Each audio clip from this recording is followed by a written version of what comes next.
I'm ready to start, man. Yeah. Yeah! I need that voice 2 octaves higher next time. Thanks.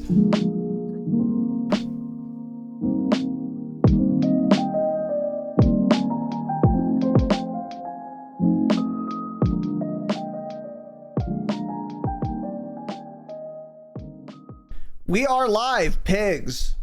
Welcome to the Dropshot, a podcast about gaming news and culture. I won't be saying that every time, but that's what I've written that like 1,000 times in the past week. So now it's just embedded in my head.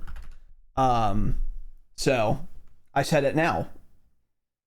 But you guys didn't ask. Welcome to the show. Today, we have a couple of things to talk about.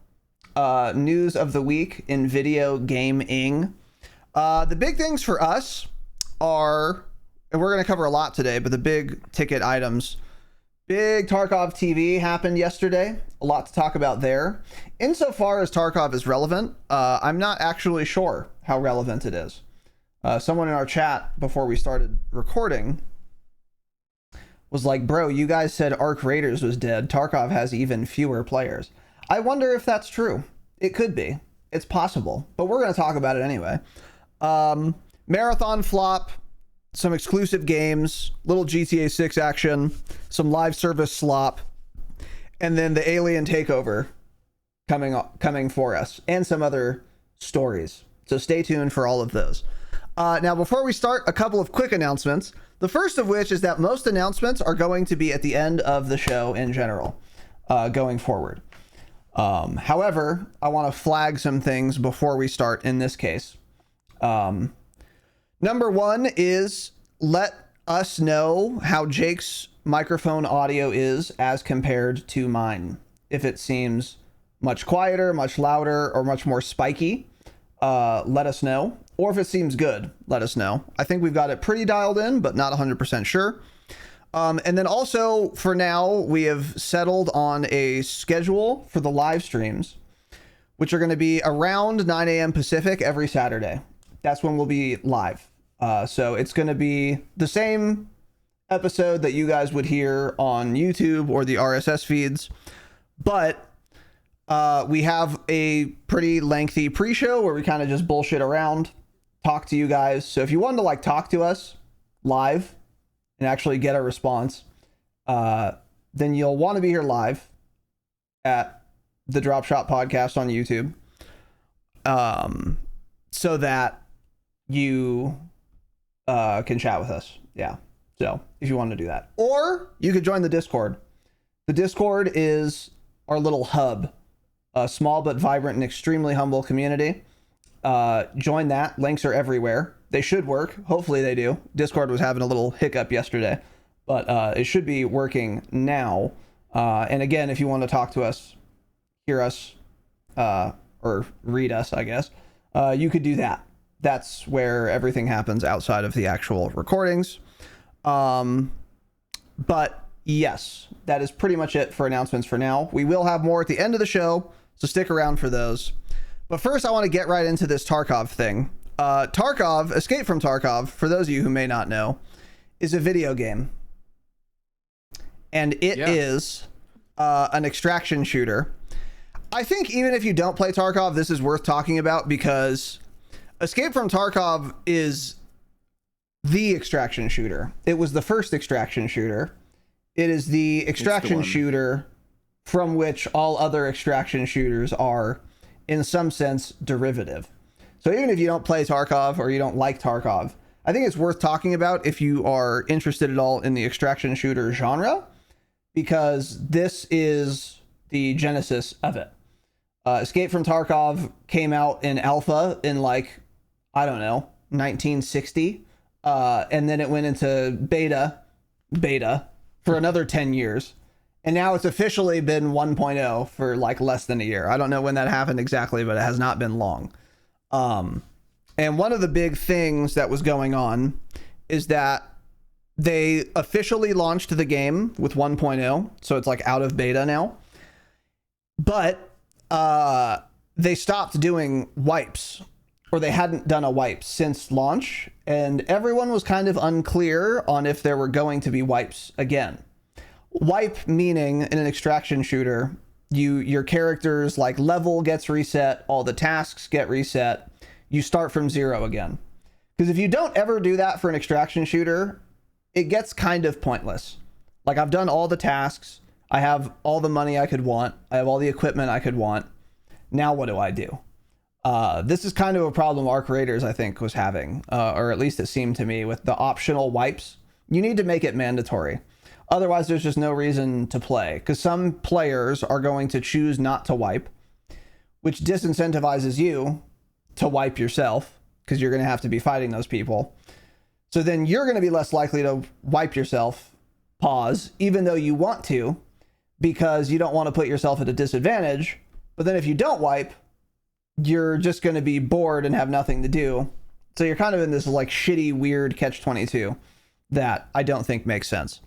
So anyway, with that said, yeah, Tarkov has put out some info yesterday on what's coming up next. It's basically going to be, they're doing seasons. So Tarkov is definitely going the route of like Call of Duty, Battlefield, live service Slop. They've got a lot more microtransactions now than they ever used to. They're doing the whole seasonal bullshit, which isn't in and of itself a bad thing, but Tarkov is a very unique game, and the more time goes on, the more similar it looks to other games, which is not Tarkov's selling point. In fact, its selling point is being dissimilar. That is the whole, appeal of it. But nonetheless, we're going to start with this. Icebreaker, which is going to be a map. There's a trailer for it. It's just 30 seconds. I'm going to play it all for you guys now. If you can't see it, I'll describe it. But I'm going to press play in 3 seconds, Jake. 3, 2, 1, go. So it looks like a flooded little ship type beat. Looks like an icebreaker ship. Looks like an icebreaker ship, yeah. We've got some cool music. Oh, a little keypad where you have to insert a little code. Code. Okay. And then you get a little sneak peek at what looked like the boss. Yeah. Yeah, the boss man. So that's interesting.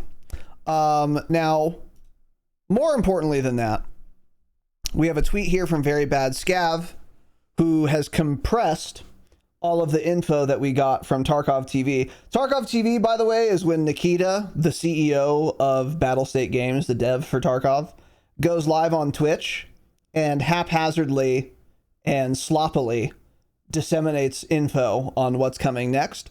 So Very Bad Scav did the community a favor by actually writing down what's happening. So, summarized as much as possible. The Icebreaker event is very soon in May with a new boss. So it's very soon. It's this month. They're also going to be rebalancing the game more for newbies and veterans who left, more approachable. Prestige is going to be easier, as indicated in Image 1. So I'm going to look at Image 1 here. Yeah, I think you only have to be level 25 to prestige now. Yes. At least it's first prestige. Yeah, so first prestige, you just need level 25. You need to do the task New Beginning, which I believe, I don't know what that is, to be honest. I don't remember either. Is that escaping from Tarkov? Is that possible? No. Tour, I believe, is... Okay. Where you escape. And then you need 10 million rubles, which is not that much, and then a couple hideout things. So that's actually interesting. Pretty accessible. Pretty fucking accessible, though. Yeah, that's not hard at all. Indication for quest, finder, assistant, item, direction, proxy. Video 1. Okay, we're going to have to watch video 1 because I don't know what the fuck that's supposed to mean. So we see a video here. Yeah. It's way too loud, by the way. Indicator when you're near a quest Oh, okay. Yeah. I like that. I like that. Yeah, I mean, for a game that's actually out now and is a fully released game, you shouldn't have to search for a 1 pixel item underneath a fucking blanket to find it. You should have something to tell you you're at least close to it. Yeah. So that's pretty cool. Yeah, that is pretty cool. Okay. Dope. I like that. That's not bad. What else do we have here? Let's see. Hideout starting level lower. I don't know exactly. I don't know what that means, but you get your insurance back sooner. That's pretty good. Traders are reworked for reputations more affected by quest branches, and trader inventories will be reworked. I also really like this because in Tarkov, like, you have traders from which you buy ammo, guns, attachments, things like meds, things like that. And oftentimes you would have enough like quest reputation, but you wouldn't have traded with them enough. So you'd need to just like buy and sell a gun just to like unlock level 2, even though you had enough rep. So if that's what he means by this changing, that's a very good thing, because that's super cringe. Like, I should not have to just buy and sell a VPO 100 times to unlock level 2. That's kind of insane. Hopefully that's what that means. I don't really know, though. And I do wonder what a trader inventory rework would mean as well. This guy, I think, is Russian himself, so his translation and the way he describes things is a little janky. I little think, subpar. Yeah. He gets the point across, I think. Yeah. Yeah, trader inventories will be reworked. I don't know if that means just like what they have is going to change, or just the amount of things they're going to have. Because it could be either or both. Yeah, it could. Because yeah, you can only buy global limits on trader items, but I don't think it's ever really been an issue. Get rid of the global limits, though. It is an issue early wipe for the like MP133. The shotgun, yeah, that's right. That does always sell out. Why have a global limit? Like, what does that accomplish? You know what I mean? Yeah. That's pretty weird. So that could be interesting. That could be good, yeah. And then quests which were harder will change to be more user-friendly. I also wonder what that means. If he doesn't say, then Nikita didn't say either. Nikita does this shit all the time, where he's like, oh yeah, we're gonna do this. Wears a $1 billion Gucci shirt. That's ugly also, by the way. God, I hate Nikita. Completing quests together, sharing kill progression if you and your teammate have the same quests. That's cool. Yeah. So so like setup, if you're both on setup and only one of you wants to go in with the scav vest and shotgun, I think what this means is that if your buddy gets kills while you're in the raid with them, you'll get the progression too? I did not think about that, but yeah, it must be. I was thinking like scavs, like kill 10 scavs in the bunker on reserve, right? And then you could both like count toward that. But you're right, it would count for like setup and like, I wonder if it would count for PMC kills though. Like, if we're both on Shooterborn in Heaven and you get like a nasty one tap on someone, will I really get progress? That seems kind of cheesy. It seems kind of weird. And a little too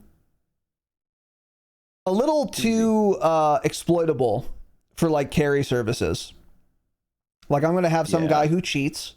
I'm going to hire him not only to loot the map, which is already a huge problem, but also give me Shooterborn and escort. Get all the quests done. Yeah, or like escort. It's like kill 4 PMCs on every map and survive. Just get a cheater to do it for you. Yeah, so that seems a little exploitable. I do wonder exactly how that will be implemented, but more support packages for beginners. There is already a lot of free shit. I was level 0 and had 2 scav junk boxes. Back in my day, I had 0. So if they're getting even more free stuff, I think maybe it's ultimately good because you kind of get there anyway. But part of the charm and fun of Tarkov, which we talked about on our latest bonus episode, Games That Made Us, more in the announcements on that. Part of the charm of Tarkov is that it's hard as fuck and confusing. So making that... Did you get those scav junk boxes from a code or drops? Yes, code. A code? Yeah. Okay. Yeah. I was curious. I think actually you get one for having a game edition and then another one from a code. I think that's what happened, but I'm not sure, to be honest. TBH. A welcome back bonus program for people who have stopped playing the game because it sucks. A death cam item from teammate POV only. So I guess you could probably have this in one of your special slots. And if you die, you can like spectate your teammate's POV. This is kind of pointless in the big 26 because I could just like watch you on Discord. Like presumably I'm in Discord with you anyway.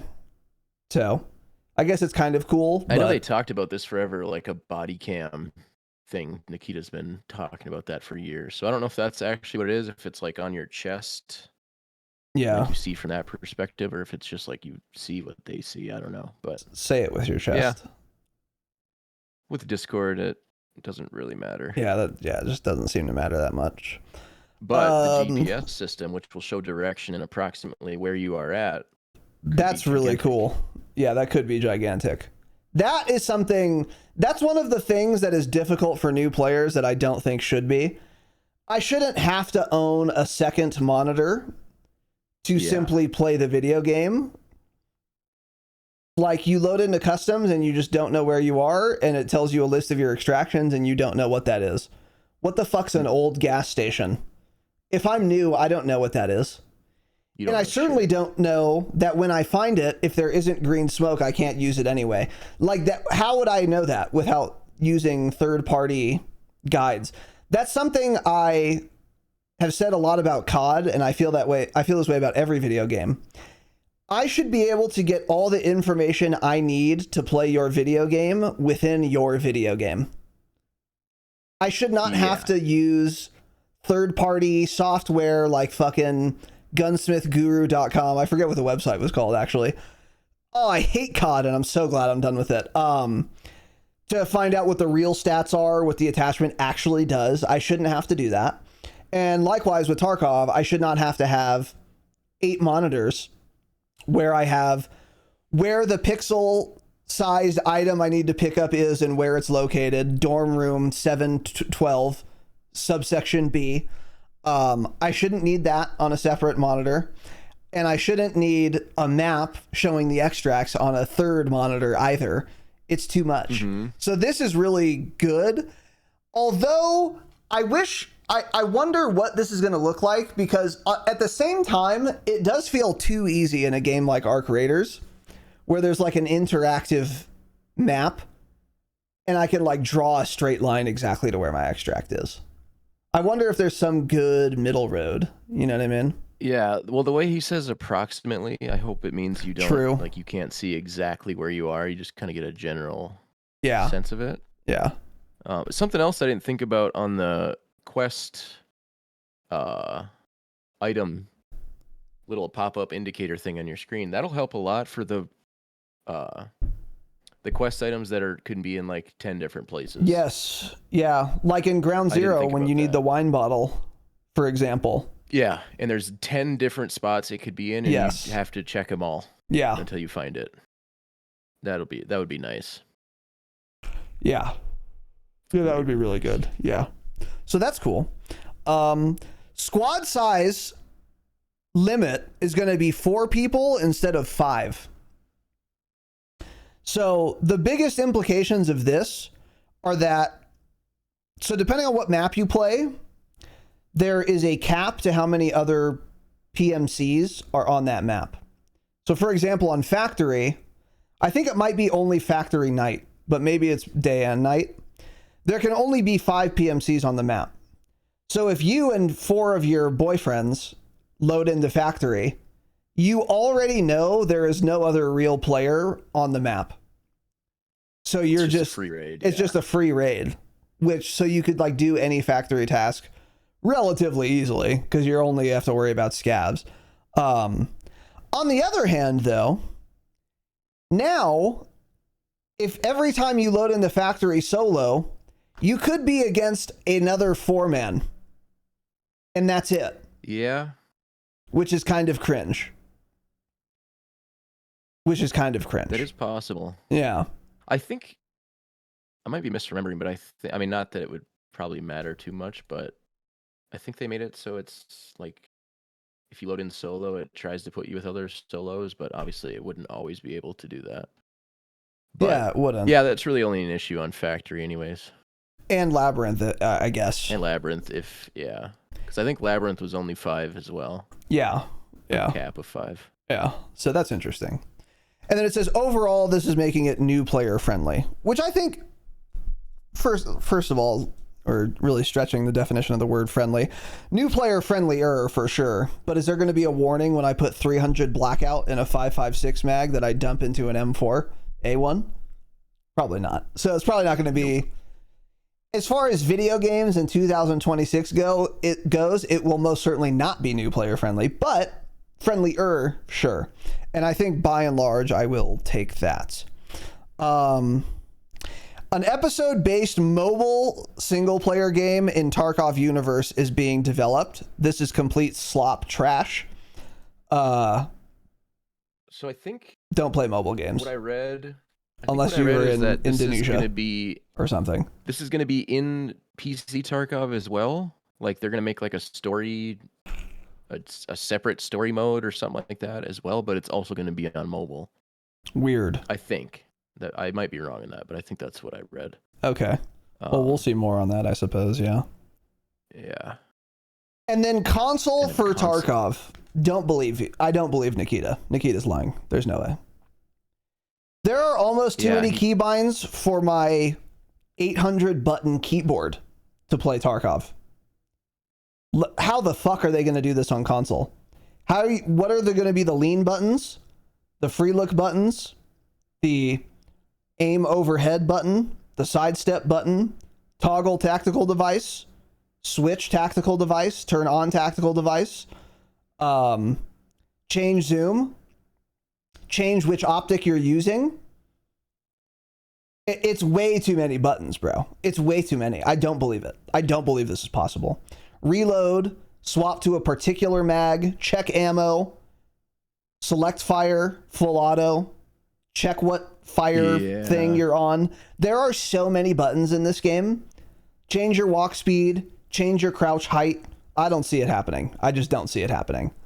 Unless there's going to be console EFT, but you have to play on a keyboard and mouse, which is possible because the new consoles can allow for a keyboard and mouse, but don't do that. Yeah, and don't play Tarkov on a console. Nikita posted, I mean, I don't know if he was just trolling or what, but he posted a picture of like Tarkov running with the new Steam controller, like hooked up to it last week or a couple weeks ago. Yeah. So I don't know if he's just kind of trolling. He didn't put any caption or say anything. He just posted the picture. He could be just waffling. Yeah.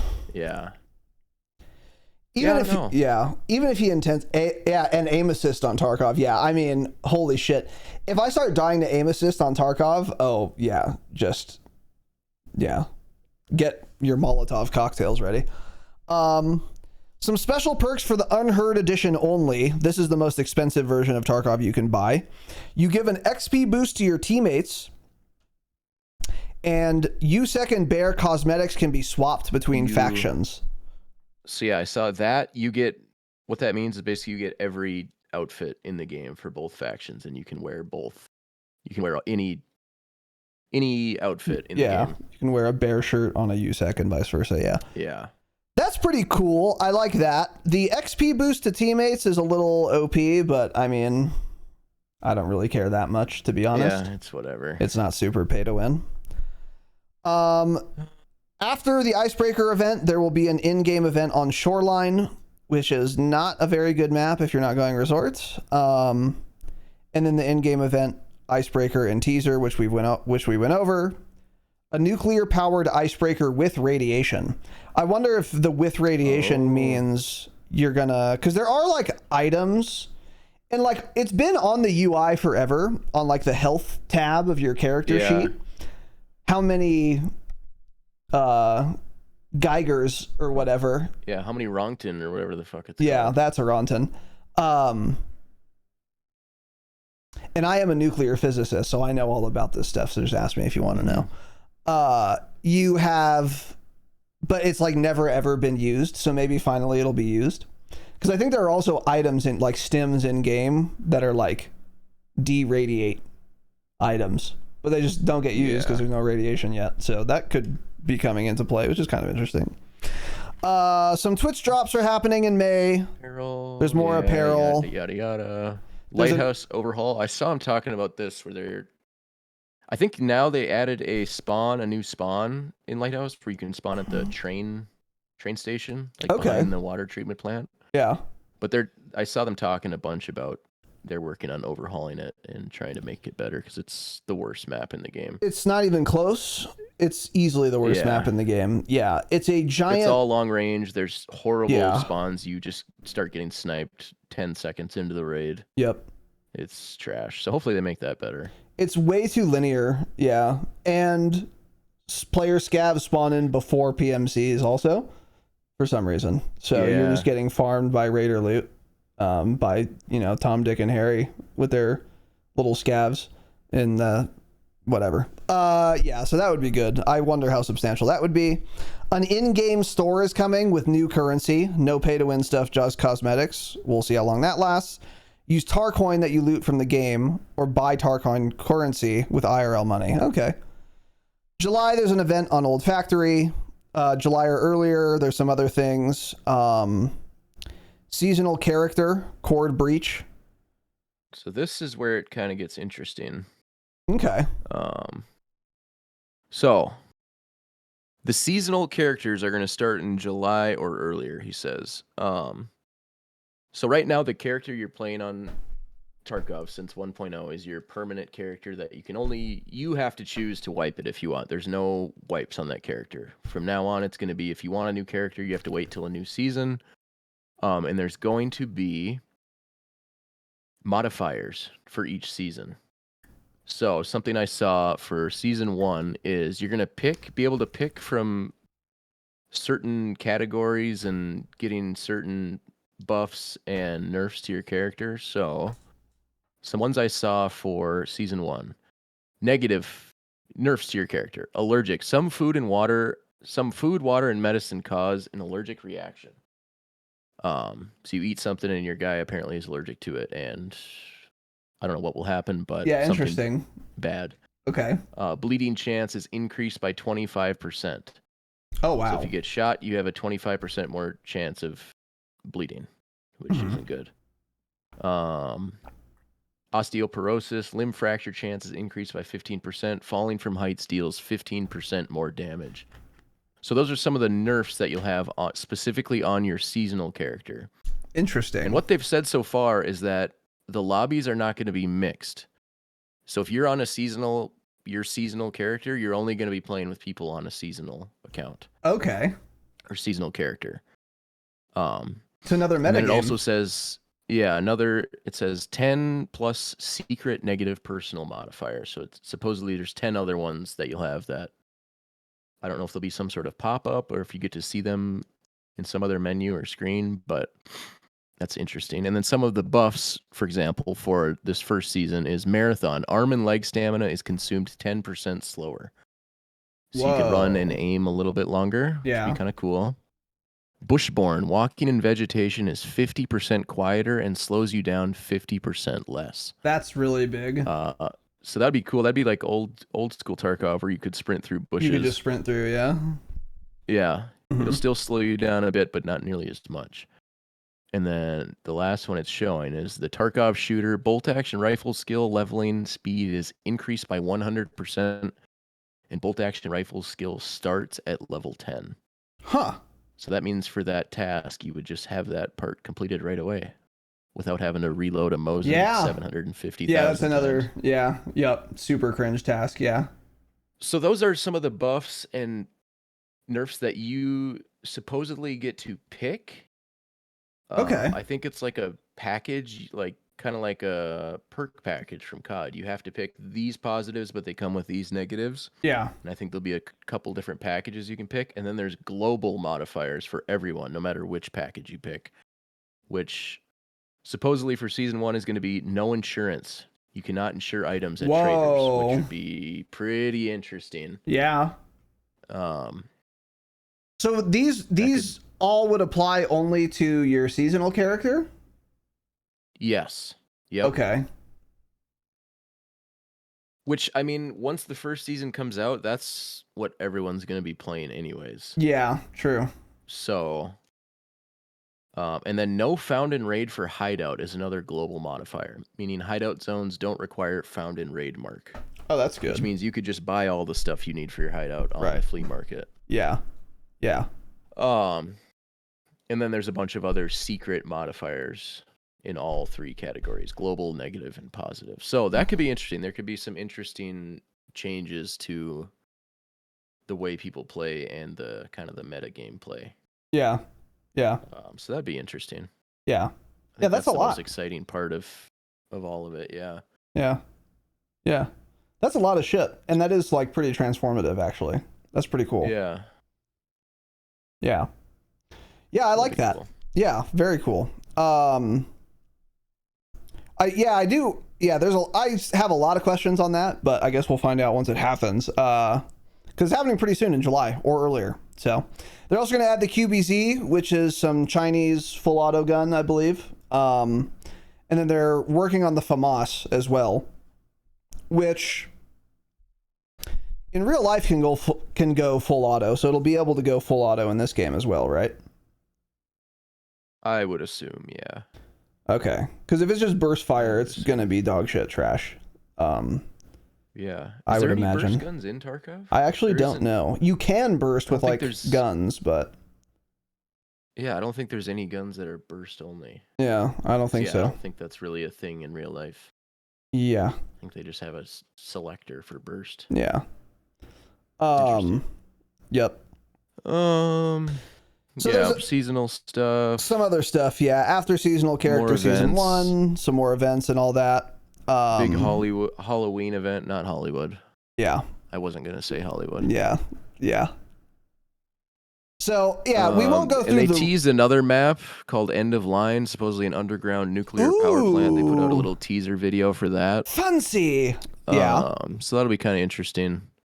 And then supposedly they're coming out with another game. A free game, basically a gun builder of all the Tarkov guns. So if you're a super into guns, a gun nerd, yeah, you can go in and build the guns, and that'll be all that's in the game. Is you can just build the guns, which is cool because Tarkov does have some of the best gun models and all realistic stuff and actual brands and everything. So that's cool. That is cool.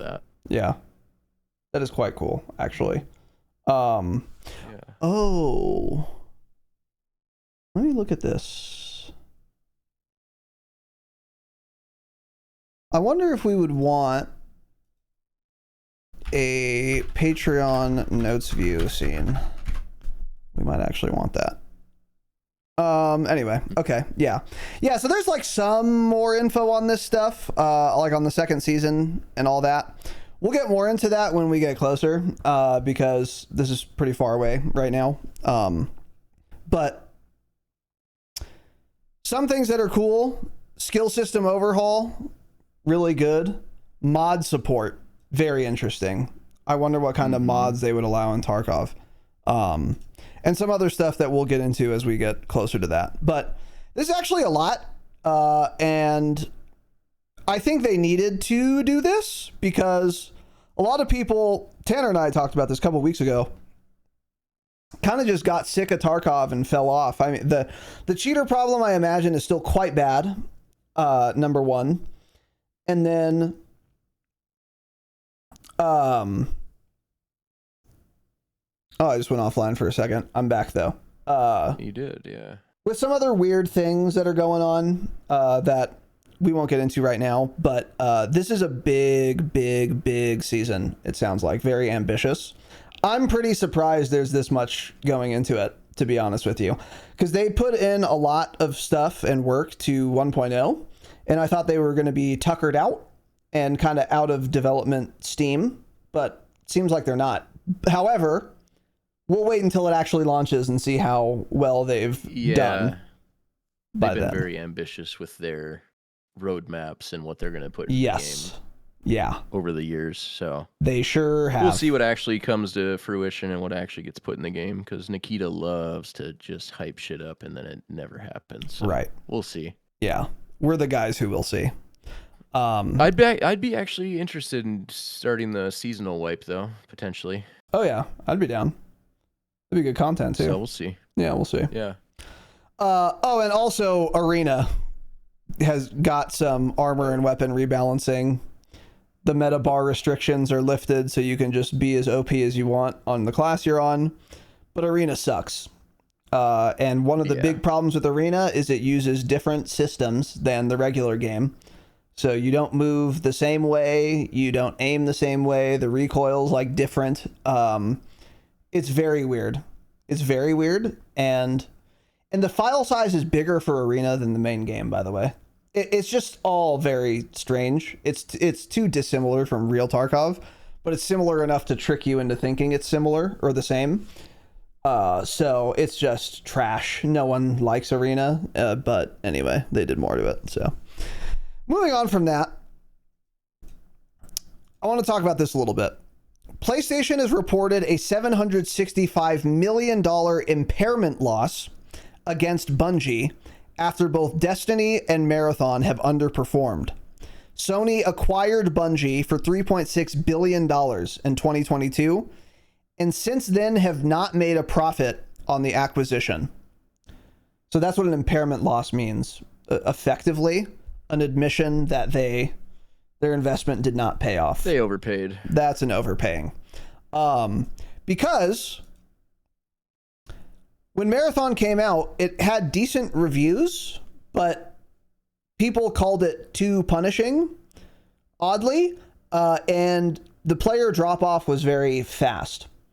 And it's lost, like, a lot of players and a lot of revenue. I wonder how much of this is the fault of Marathon itself, and how much of it is the fault of just the industry as a whole, and gamers as a whole, because I mean, we kind of saw the same thing with Arc Raiders. Arc Raiders was more popular than Marathon on their respective launches, for sure.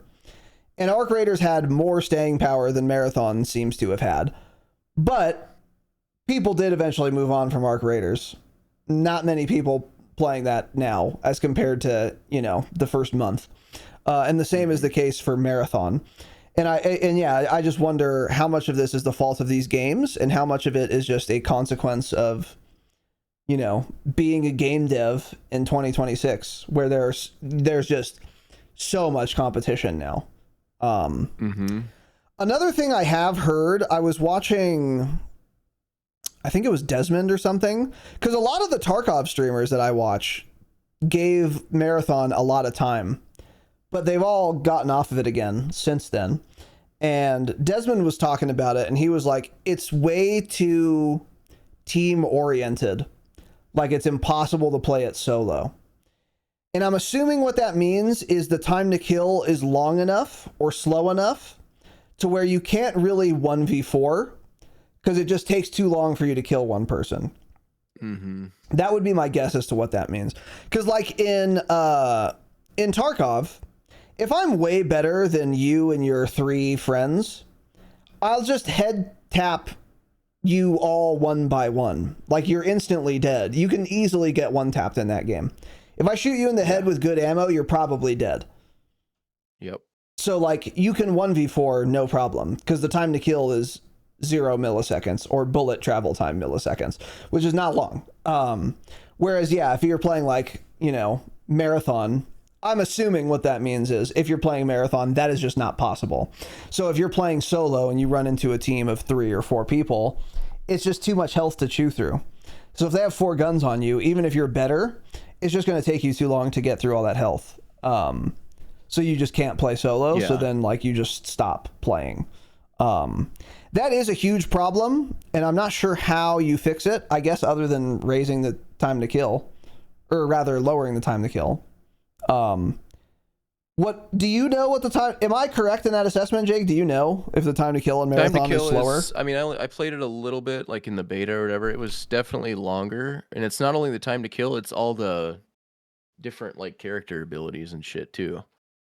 Because if you're, say solo and you run into a 4-man, you are obviously only one. You only have You're one only one human. set of abilities, and if they have all 4 of the characters or whatever, 4 different characters, you knock one, but then their medic comes in and has a shield and drags him off. Yeah. And gets the res up quick, and then the other guy is fucking jumping up, flying over you, shooting rockets at you, and the other guy's gone invisible and can scan you through walls and whatnot. So it's like you can't really counter all of it. Yeah. Unless you're the best player in the world and they are the worst. Yeah. So it's a combination of, the time to kill being slow and the character abilities. It's just everything has to work out perfectly for you to be able to take on a 4-man, basically. I see. Okay. Yeah. And that is a problem. Because I would imagine the biggest cohort of gamers for most games is people who play solo. So if you're driving all of them away because you allow people to group and grouping is really strong in your game, you're driving away the biggest segment of your player base. And that's why Sony has incurred an impairment loss, evidently, on this acquisition of Bungie. So that's pretty weird. Though not surprising. When Tanner and I were talking about Marathon before it actually came out, we were saying this shit's dead on arrival, just from the aesthetics alone. And it turns out it is in fact pretty dead already. And the fact that they haven't seen any profit yet is pretty crazy. That is taking into account the purchase price Sony paid for Bungie. It's not to say that the game cost more money to develop than it is made. That's also possible, but I don't think that's what happened. I think it's just Sony's loss because they bought Bungie. But still, pretty bad news, pretty bad gamble. And that's the thing with these, talked about this a lot before too. The people that make these executive decisions, like the board of directors or whoever decides at Sony Entertainment to buy a video game studio like Bungie, none of these people know what a video game is. They just don't. Played, They've never, their latest memory of video games are when they went to their Pong. Nerd friend's house and played Pong. That's correct. Yes. So like they don't know what a video game is, and they just hear from some consultant they massively overpay, who also has never played a video game in their life, that extraction shooters are like hot right now, and Bungie's making one. You should buy it for lots of money. For over $1 billion. Manipulated reports show that this will be a good purchase and playoff. Yeah, not factoring in the actual fun of the game and how it actually feels to play it. Right. Yes. It's funny in this article, there's a little at the very bottom. It says, extraction shooters remain a fairly niche genre, despite the success of Arc Raiders, and players have reported that Marathon is on the more challenging end of the spectrum. Huh. Which is just, I don't know. I didn't play it enough to really have an opinion on that, but I guess I'm just biased because I've played Tarkov, but none of them seem remotely challenging compared to Tarkov. You could just be built different. Have you ever considered that? I mean, I guess, but I mean, yeah, you spawn at a point on the map, you can see where you are, you go around and you shoot people and you find stuff. Yeah. Yeah. I mean, I don't know. I mean, the AI in that game was kind of like definitely, tricksome. The Arc Raiders could be pretty tough too, but they were just bullet sponges. I don't know. Interesting. Yeah. Yeah. I do have to admit, I shit all over Marathon, and I thought the art style was terrible and looked horrible, and then I played it, and I started to actually like it. The art style or the game? The art style, specifically. I started to like it a lot more as I played it, but I didn't play it long. It probably looks better in person than in videos. I say in person, you know what I mean? It was cool. I like the vibe of the game, like the maps and everything was pretty cool. I didn't hate it. That part of the game I didn't dislike, but I don't know. Yeah. We'll see. They apparently are committing to marathon with years of content still to come, so we'll see what happens with it. Yeah. Yeah. That's, another thing I hate to say. God, I hate to say it.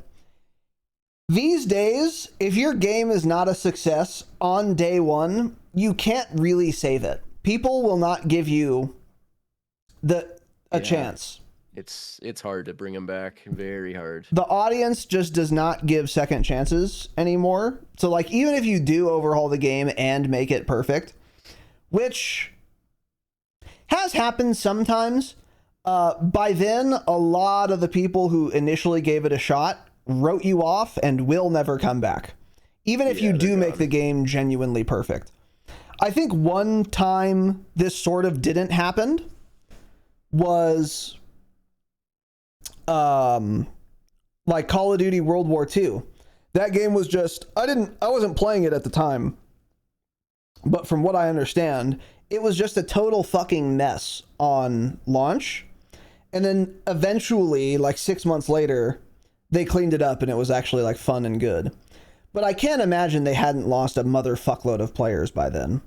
And I also can't imagine they got even 50% of those players back by the time they had fixed it. Now, obviously, that was a different time, and that's Call of Duty, which is like a yearly release cycle. So it's kind of a different example, or it's disanalogous to, I guess, games now in some sense. But yeah, you just can't revive a game anymore. People move on, and then that's it. I'm that way, by the way. Like, if I had tried Splitgate 2 and it was complete trash, I would never try it again. Now, I knew better than to even try it once. So I'm not going back. I'm not going to it for the first time ever. But the people that Splitgate 2 lost, like, there's no way they're getting them back. I just don't think they can do it. And I don't think they're going to be able to do it with Marathon. Because when is Marathon going to be on track and fun? Like, when are they going to fix the problems that, like, real Marathon players have with the game? How long is that going to take? And then by the time they do, what is your email campaign going to, like, bring people back? Yeah. It's just, I don't see it. Yeah. I don't see it. It's not going to happen. Yeah. So, anyway. Yeah, that's Marathon. We need to stop making extraction shooters, game developers. Because I don't think any of you can do it. Yeah, they just don't. Well, I don't know, because if all the players say that's too challenging, I don't know what to make of that. Yeah, that is weird. Because that's what makes an extraction shooter fun, is that it's a difficult game. Mm-hmm. At least in my opinion, but I don't know. I think COD will save the extraction shooter genre, man. DMZ 2. Yeah. It's going to blow the whole thing wide open. Yeah. That, I can tell you one thing, that will not be too challenging.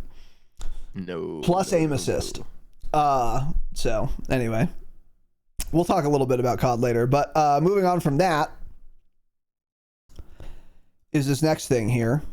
The Xbox CEO, Asha Sharma, which sounds like an RPG boss name, by the way. Asha Sharma. That's a dope name if it were a mononym. Is evaluating a range of options for Xbox exclusive games, but is not ready to commit to any major changes. Now, I don't know what to make of console exclusivity. I kind of hate it, though. Yeah. I kind of hate it. Yeah, I don't get, especially now, like, well, Xbox specifically is owned by Microsoft, and apparently this new console they're coming out, the next Xbox or whatever, is going to run on like a simplified, slimmed down Windows operating system where you're going to be able to play like Steam games and stuff too. So for Xbox specifically, I don't even know why they're talking about console exclusivity, because they're integrating with Windows and PC games as it is. So I don't know. I don't know a whole lot about it, but it seems, like it's not, you're going to make way more money, at least in my very naive opinion, by just releasing your games everywhere. Yeah. Yeah, the idea, I imagine, is that the goal of having exclusive games. So, like, back when I was a young lad, if you wanted to play Halo, you had to buy an Xbox 360, like Halo 3. And then if you wanted to pick a PlayStation exclusive game, I know one off the top of my head. I was choosing not to say it. Then you would buy God of War, which is what I said. You would buy a PlayStation. So, like, that's why they did the exclusives, is because if you had a really popular game or franchise and you made it such that the only way to play your popular game was to buy a particular console, you would make more money doing that, potentially, because you'd get more Xbox sales than you otherwise would have by having Halo 3 be exclusive. On the other hand, if Halo 3 were not exclusive, you'd lose money on Xbox sales. But Bungie, I think at the time even, was like was owned by Microsoft. So Microsoft's getting the money at the end of the day either way. So, like, if it wasn't Xbox exclusive, you'd get fewer console sales, but you'd get ostensibly more video game sales.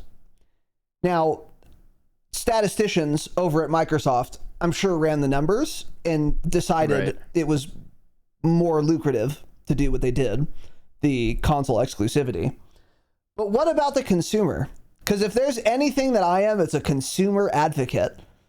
Hey man, I don't want to buy a fucking console when I have a fucking $6,000 PC that can run your game way better than your little shit console can.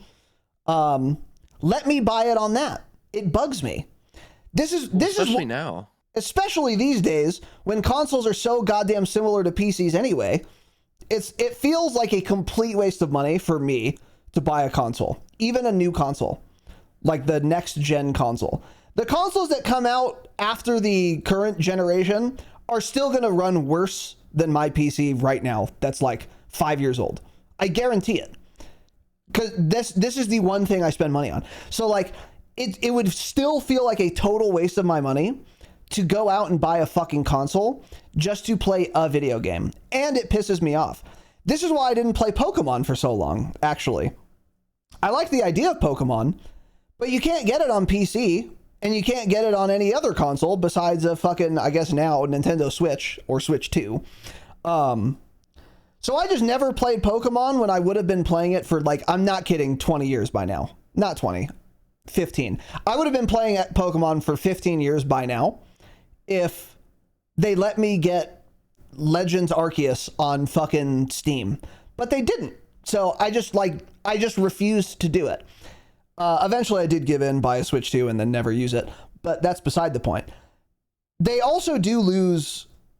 Yeah, like, they lose people like me. Now, again, they've run the numbers, so I'm sure it makes sense for them. But it is weird now that they're not sure if Xbox exclusive games are even worth doing.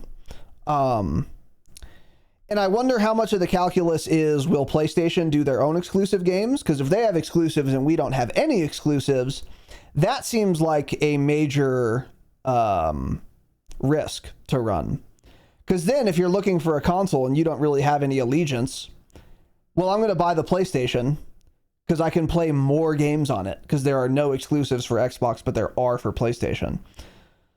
So it's like, it's hard. I don't know. But I feel like exclusive games are kind of slimy.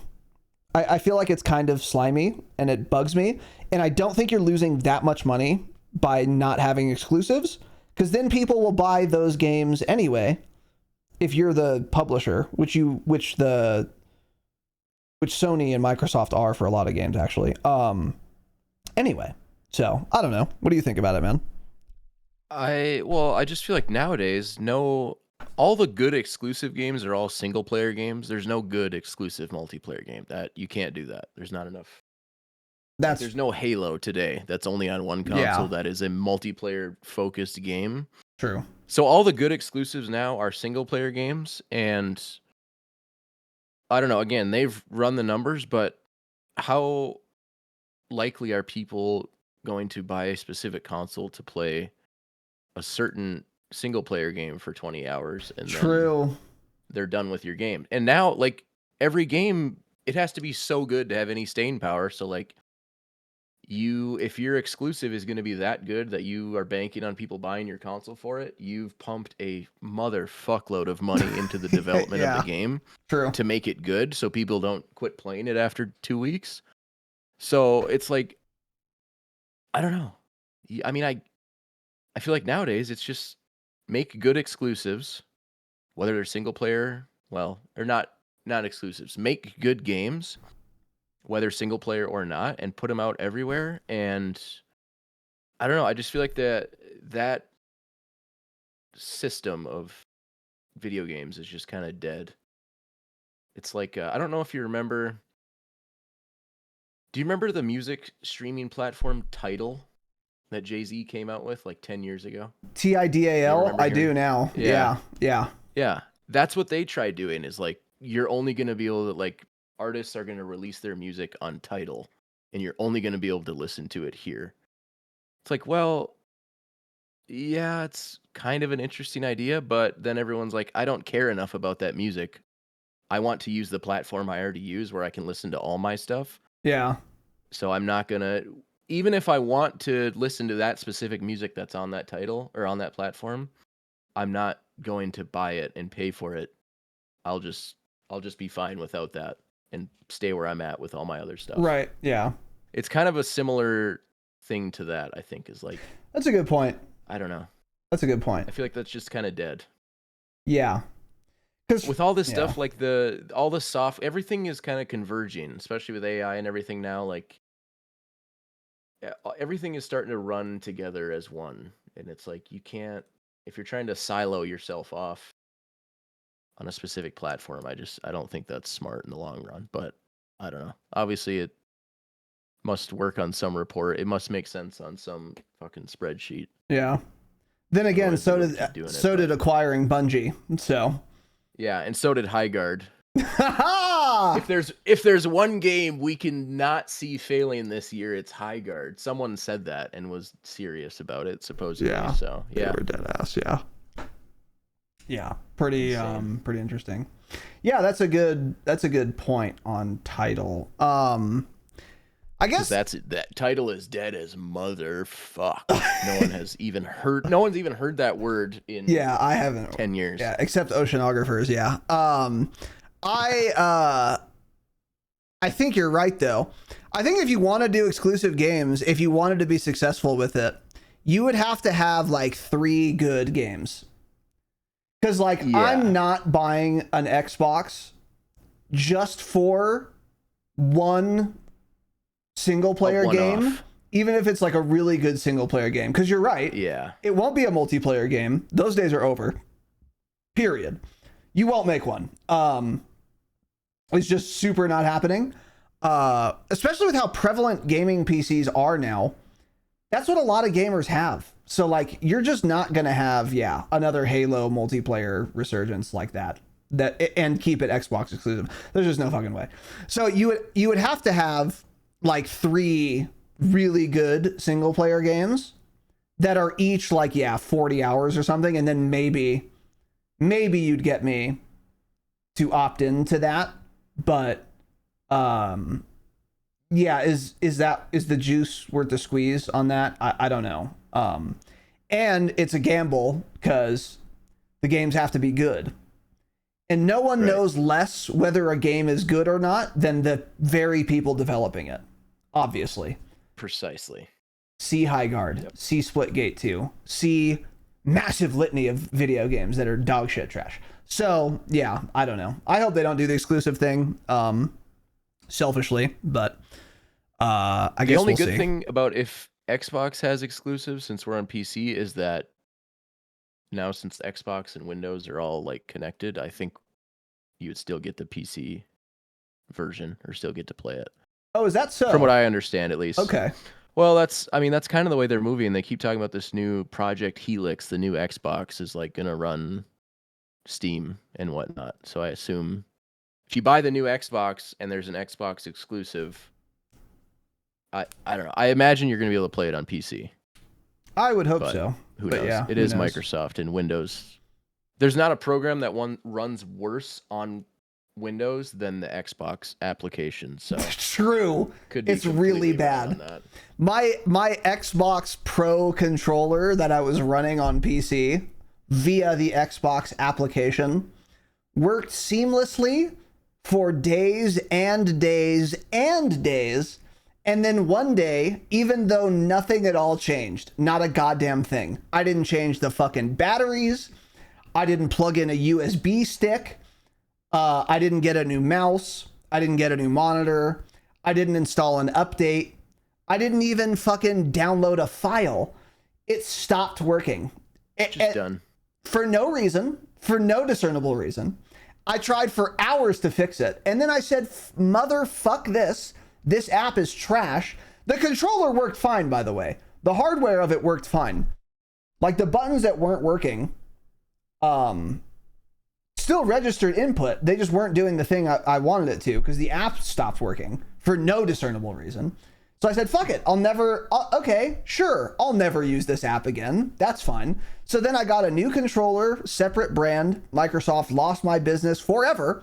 I would have stayed with that controller and I would have bought more of them if it kept working, but it didn't. So yeah, just a terrible application.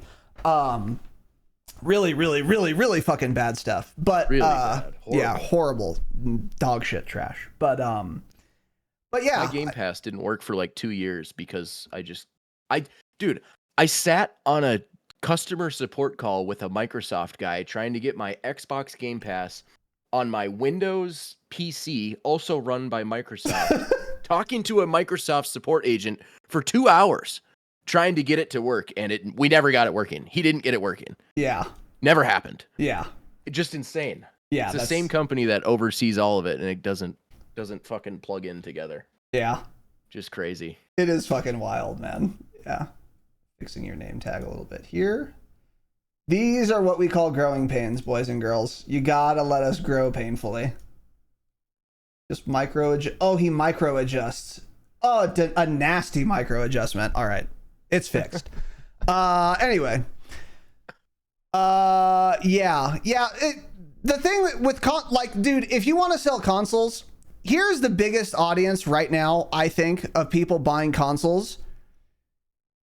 Mrs. Smith, who's 48 years old, 8-year-old. for her child, and she doesn't know shit about computers or consoles. She just knows my son would probably like video games. I'm not going to go to powergpu.com and assemble a PC on their web builder because what the fuck's a Radeon, she says. And she's certainly not going to build one herself, obviously. So she's going to buy a console. That audience is always going to exist for video games. Just double down on that. If you're selling consoles, market them to mom. That's all you have to do. That moms aren't going anywhere, and little boys that want to play video games are also not going anywhere. That's who consoles are for. Just market that way, and you don't need fucking Gears of War exclusivity to make that happen. You just don't. So don't do it. But even then, you're going to buy your kid a PS5, he'll play it for a week, and then he's going to watch YouTube videos and see TikToks of games that he wants to play on PC, and he's going to go, Mom, I can't play this game on here. I need to get a PC. True. Yeah. So can we spend another $1,700 on a PC, please? Yeah. And she's going to spank his little ass and say, how dare you? You I just spent, you know how many bitch. hours mom had to work to buy this PS5, and now you want another thing so you can play fucking Roblox or whatever? Yeah. I don't know. You can play Roblox on a PlayStation, but yeah, the kids know too much now. Get him a goddamn PC. He'll figure it out. You don't need to know shit about it. Buy him the PC. He'll fucking have Claude hook it all up. Yeah, that's Claude. Yeah. So anyway.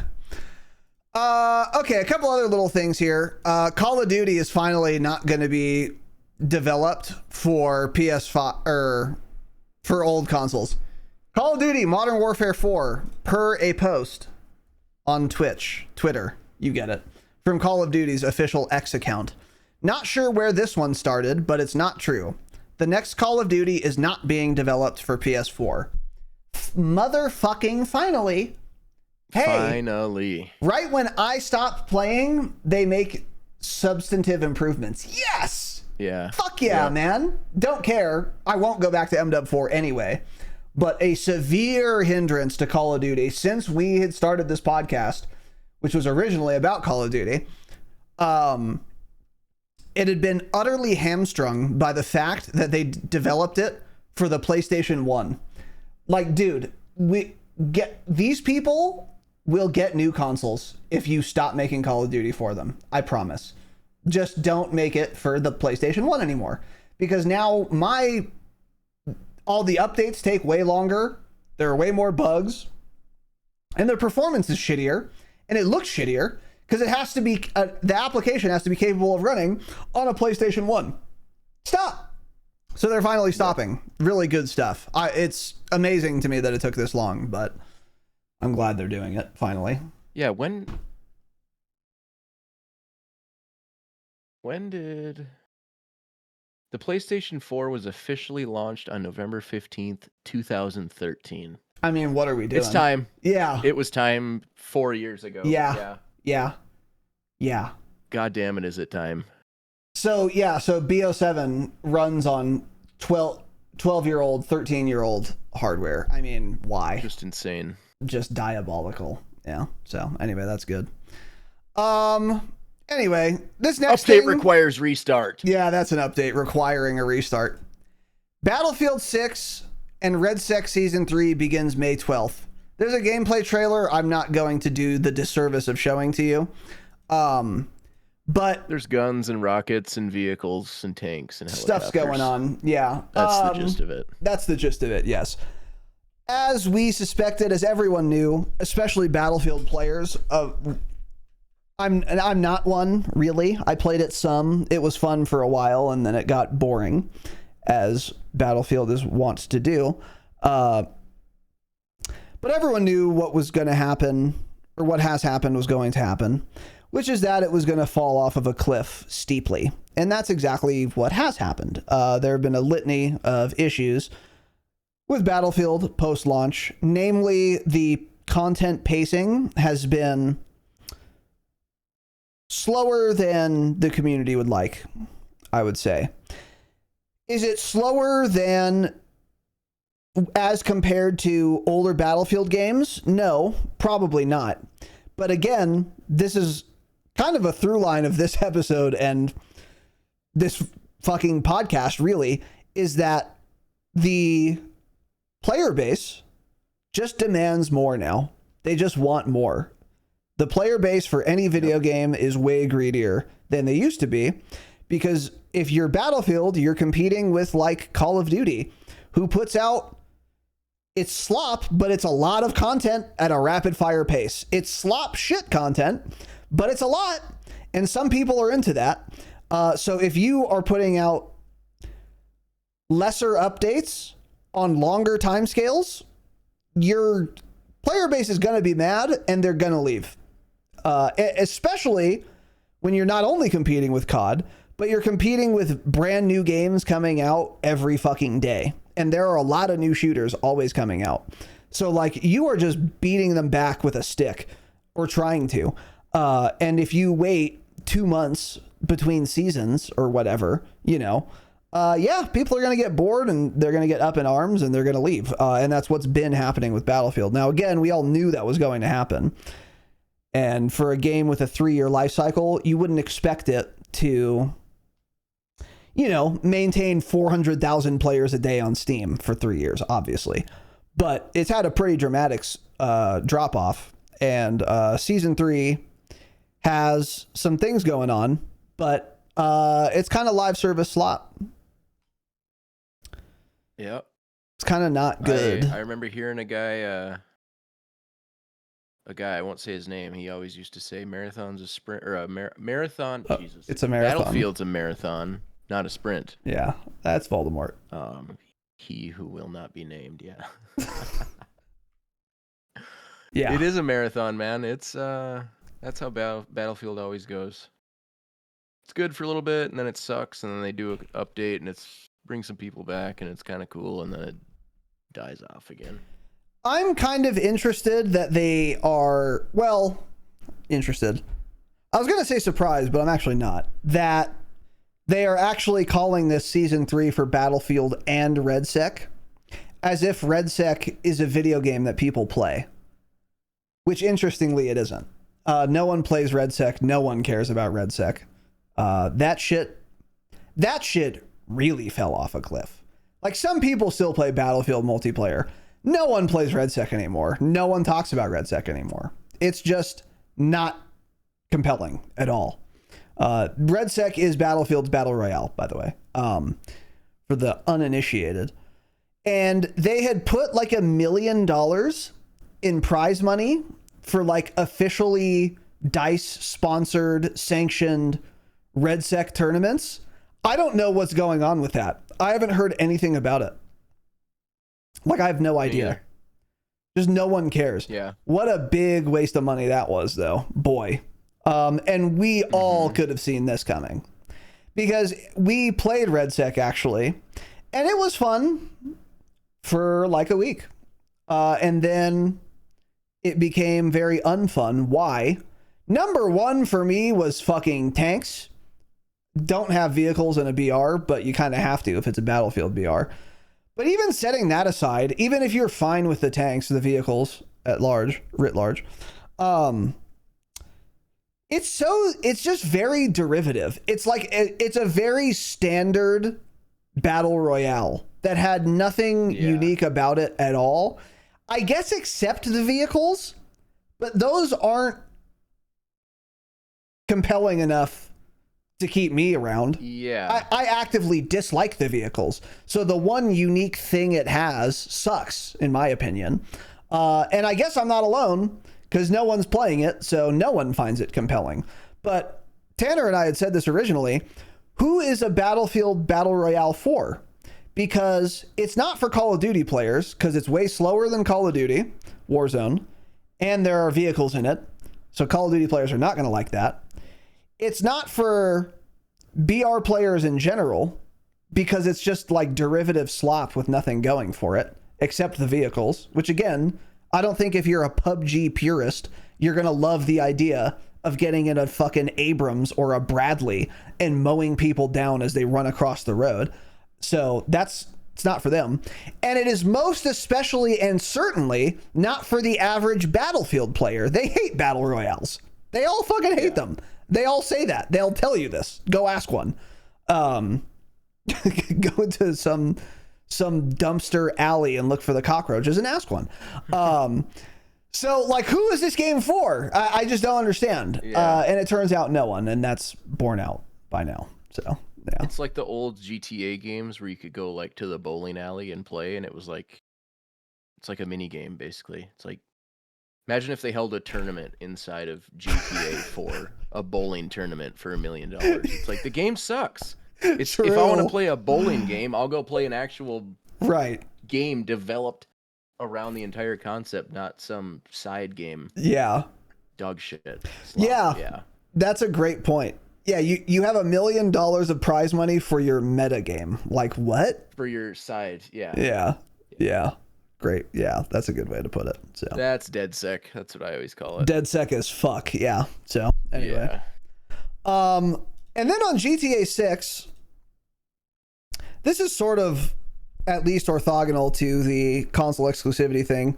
The Take-Two CEO, which is the publisher for Grand Theft Auto 6, says GTA 6 is releasing on consoles first because, quote, Rockstar always starts on console, serving the core consumer. He says the delayed PC release has nothing to do with their PlayStation marketing deal. So number one, I'm the guy that doesn't really believe that. And even if I did, number two, in what way does Rockstar only putting out GTA 6 on console first serve the core consumer? In what way is the core consumer ostensibly the console player? In what way are they harmed by the game also releasing on PC when it releases on console? Yeah. It doesn't make any goddamned sense. My initial reaction to this and what I think is going on here is, when did they start developing GTA 6? I mean, it had to be GTA 5 came out in what, 2012, 2013? So say Ask the Mayans. 2015, 10, 11 years ago, they started developing this. Uh-huh. PC gaming was not nearly as prevalent as it is now. So obviously at the time, they're like, well, consoles are the way. Let's go console first. Made a lot more sense back then. And then as it's evolved and the gaming market and the audience has changed and moved towards a lot more PC gaming. Yeah. It's such a giant project that they can't just go, oh, all right, let's actually start developing the PC port first. Let's make that. Like, they're already way too invested in making the console versions. So they have to do it that way, I think. I don't know. That's my initial read from this. I mean, because the core consumer, I mean, I don't know. I think it's pretty split now, man. I know a lot of people that in the past few years have gotten a PC. Yeah. Obviously, that's, anecdotal, but I don't know. I don't think it's nearly as one-sided as they imply it is. I agree with that. Especially for a game with such broad appeal as GTA 6. I don't care who you are, you're fucking playing this game. If you've played a video game, you are looking forward to GTA 6. Yeah, it's looking that way. I mean, way more than any other game ever. Yeah. So I don't know. To me, this seems like, yeah, we've already, we've put way too much energy and effort into making the console versions, and we aren't there with the PC version yet, so it's coming out on console first, and then once we're done with the PC version, it'll come out. That's what I think this is. Yeah, that's probably true, but then say that, though. Yeah, well, they're all lying scumbags. Yeah, I already know that. Yeah, that's my problem. You're forgetting that part. Yeah, that's why I'm bugged, man. Because, yeah, it just doesn't make sense. The only way it makes sense is, like you said, Rockstar always starts on console. We're doing that now to serve our core consumer by not having to delay an otherwise complete console release, such that we can release it on PC and console at the same time by delaying the console release until the PC release is ready. If that's the case, then fine, I'll allow this phrasing. I don't think that's what he means, but maybe that is the truth. I don't know. But I would love to know how this serves the core consumer more, if not that. Well, and yeah, the last game they had come out was 2018, Red Dead 2, before PC gaming really took off. So yeah, I mean, technically, Rockstar's always started on console, but not going forward, I would say. Yeah. I mean, their next game better be fucking PC focused. Yeah. I would imagine it has to be, right? There's no way you're not, from the very beginning of development for GTA 7 or whatever their next game yeah, is. for sure. You have to go, okay, well, we have to start making the PC version at the same time, if not before the console version. Right. Yeah. So it should say Rockstar always started on console, not starts. It's not going to continue to start. It shouldn't. You're right. Yeah. Yeah. Yeah, it shouldn't. So I don't know. I think it's something along those lines. Yeah. But we'll see. We will see. But this is most certainly not going to get me to buy a console. Did you know that? It's not? No. Are you shitting me? I'm not doing it. No. What consoles I like this comment under this tweet. What does it say? I'm so glad I'm not buying the $1 billion piece of shit. I have a PS5 Pro, but don't care if I play it anymore after the crap I'm seeing. Got it. I don't know what he's talking about, but that makes me smile. He's in some crazy discords, yeah.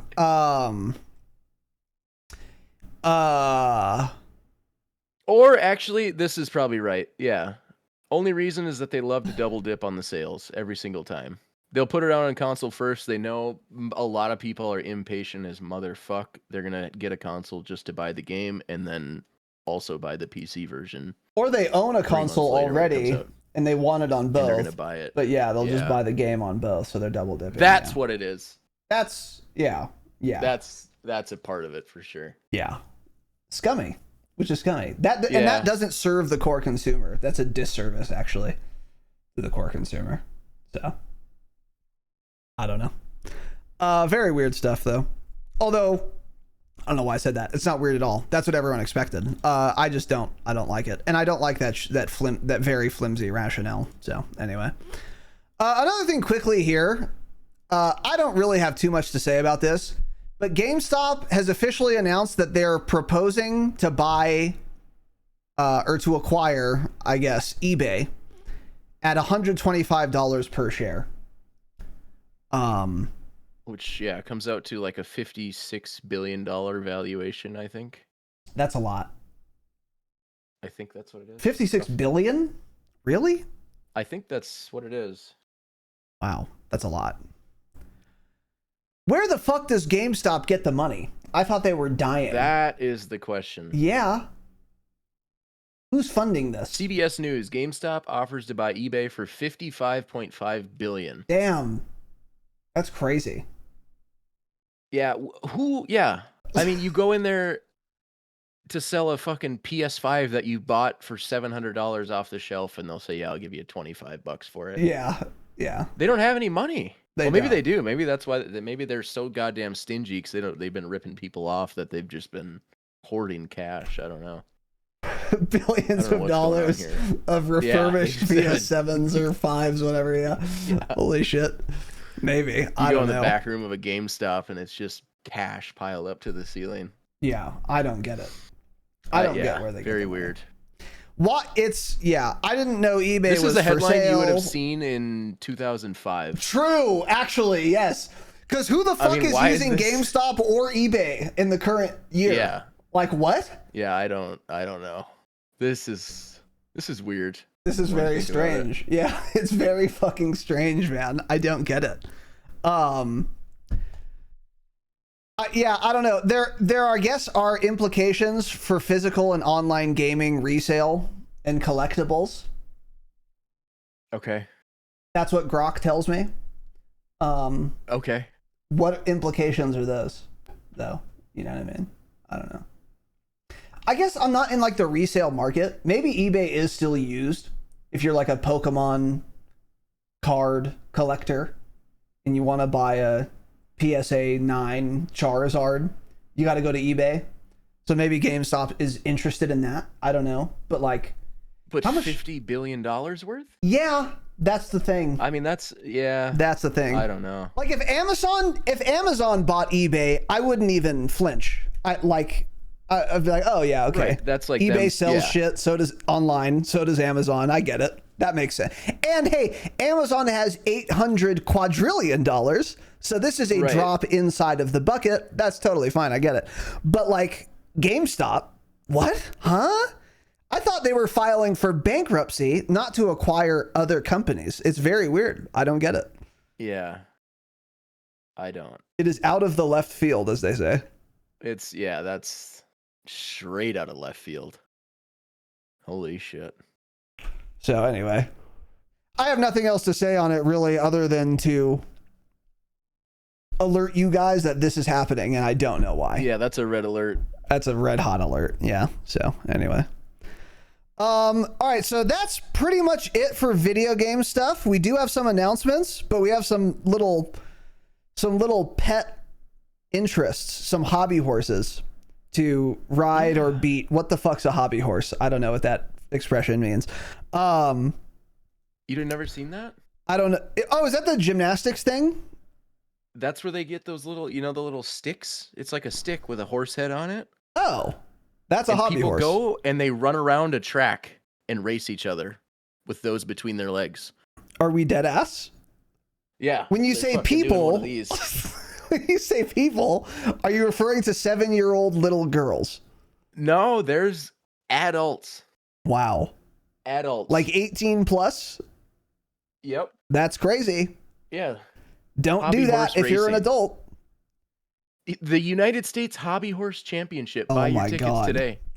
Here you go. I don't think I'll be doing that.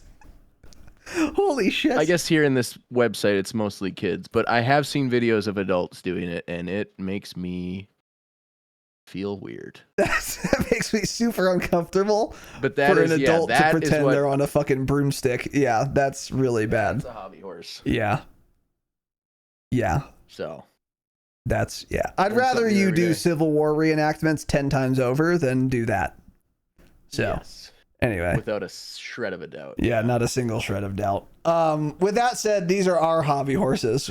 We're going to talk a little bit about Claude Mythos is fucking breaking through. With the help of Claude Mythos preview, the Firefox team fixed more security bugs in April than in the past 15 months combined. And we have a little graphic for you here. This is crazy stuff, man. What is Claude Mythos, Jake? Fill us in.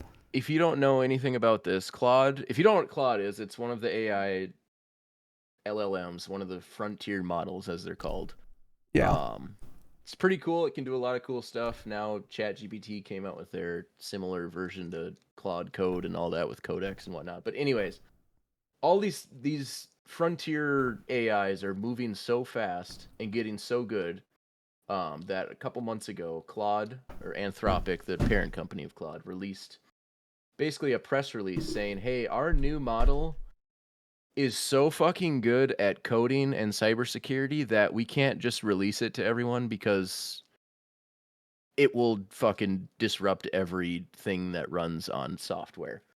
So they're only letting basically all the tech companies and corporations and like not internet service providers, but like Cloudflare and Cisco and all these companies that run like all the servers and shit. Yeah.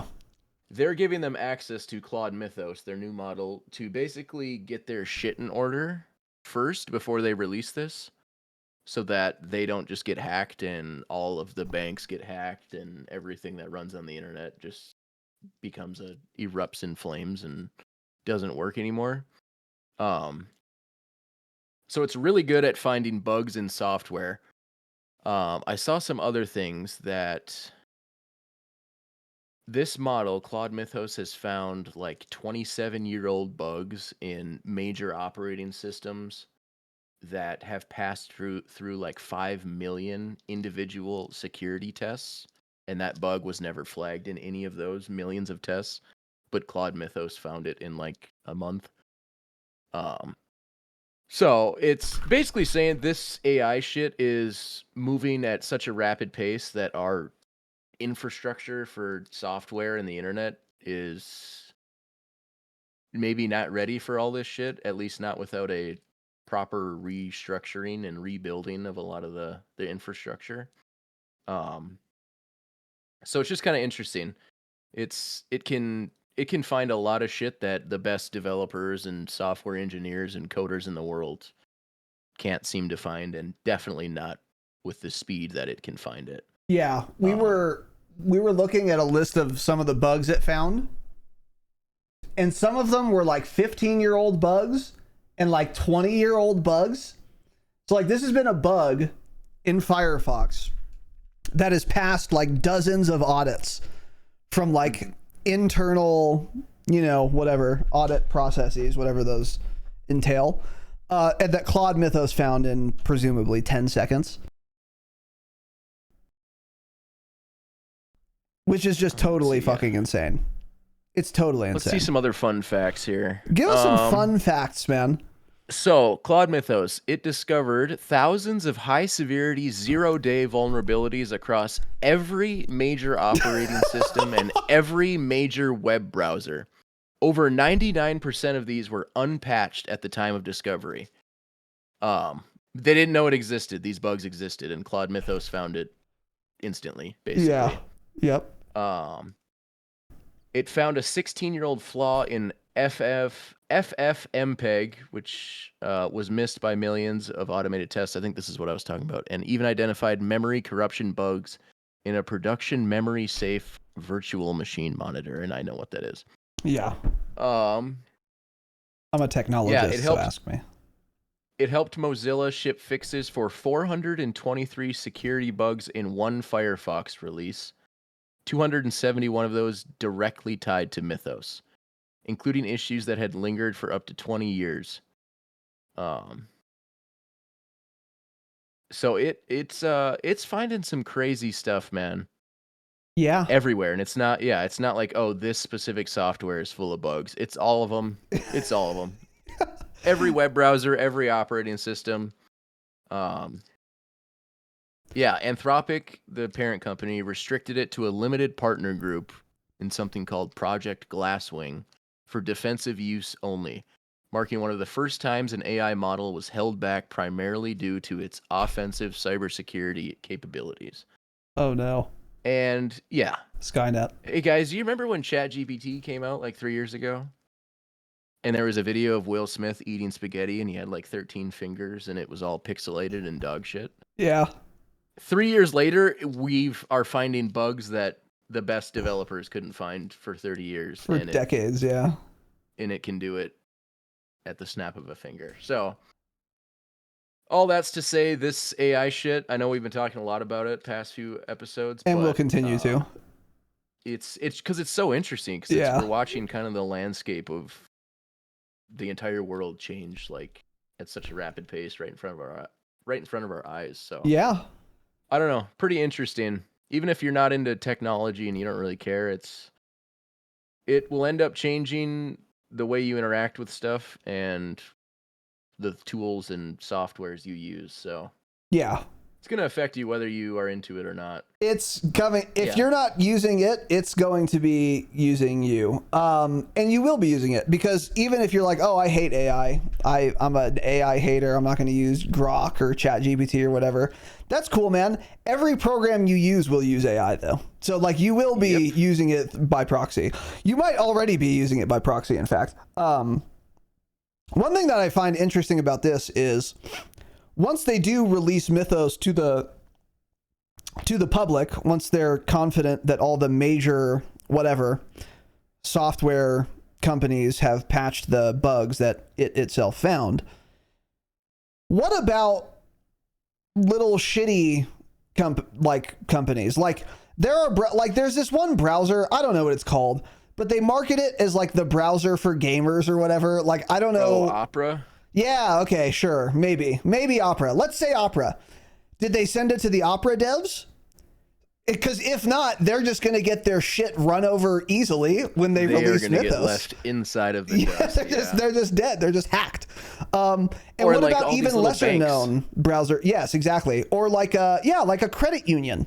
So you have all your money in like a credit union, you know, mom and pop's Mormon credit union on hope and faith. We still file our stuff by hand and on paper. Yeah, they have some shitty little website that Claude Mythos is just going to run roughshod over and steal all their money. Yeah. And your money's gone. And it's gone. So like, when is it safe to release this? I feel like never, unless you just, yeah, it's gonna come out, and some small companies that didn't get the little pre-deployment defensive utilization or whatever, they're just gonna be vulnerable. They're gonna get one shot. Yeah. Right? I mean, what am I missing here? Well, and the whole other side of this that I don't know enough about this stuff, but I find it very interesting, is all of the like Chinese models are pretty close, at least from what I read and what I see, like DeepSeek and all these other AI models coming out of China, like, are pretty close to the frontier models. What country are all the frontier models from? They would be from the United States of America. Oh, okay. Got it. Yeah. Which is, it's interesting. That's super weird how that always happens. Yeah. That is. Huh. Yeah. God bless America. ChatGPT, Grok, Anthropic. Yeah. Yeah. Interesting. Very, very bizarre. Yeah. But yeah, like, what happens when we get a Chinese model that has its equivalent of Mythos? True. And yeah, I don't know. I don't know what the implications are, but they seem pretty vast and sweeping. So surely they gave Mythos to the DoD for this purpose as well, right? I believe so. Well, and I remember a couple months ago, like right before this whole Iran war shit popped off, the Department of War and whatever, the military was using Claude and Anthropic for a bunch of stuff. And then they got all butthurt. The government got butthurt, and Trump said that they're banning Claude from government systems. Why? Because basically what they said is that Anthropic came out and said that the government wanted to use them to do like mass surveillance on U.S. citizens, and there was one other like major thing that they basically said, we're not going to do that. and Oh, Trump got okay. butthurt and said Anthropic Claude is a supply chain risk now, and we're blacklisting it. Oh, that's pretty bad. Hey, I want the AI that is this good to actually help the United States military, actually. I think that's probably a good idea. For defense I've seen purposes. things saying that they are still being used in the military since then, so I don't know how much of that is true. Yeah. But it's interesting. If it's this powerful, you actually just can't afford not to. So even if Trump's mad, like the other powers that be are just like, we can't let China, deep seek or whatever, just run our shit over. So we have to use it. Hope that helps. And not have to do mass surveillance to get it. So that's good, if true. But yeah, I don't know. It's pretty crazy though. It's the landscape of the entire world and internet is going to get massively disrupted. I have to imagine. That's in the next 3 years. That's a massive disruption. Yeah. No, you're right. Dude, the Will Smith video comparison is the perfect representation of how far the shit has come. Yeah. Dude, have you seen the Pawn Stars? The video where General Grievous walks into Pawn Stars? No. Have you even seen that? Couldn't find it, God, though. dude, it's all AI, and it's so like compared to that Will Smith video 3 years ago, this is like a Hollywood blockbuster film. It's insane. Yeah. Okay. Yeah, let me find it. Hold on.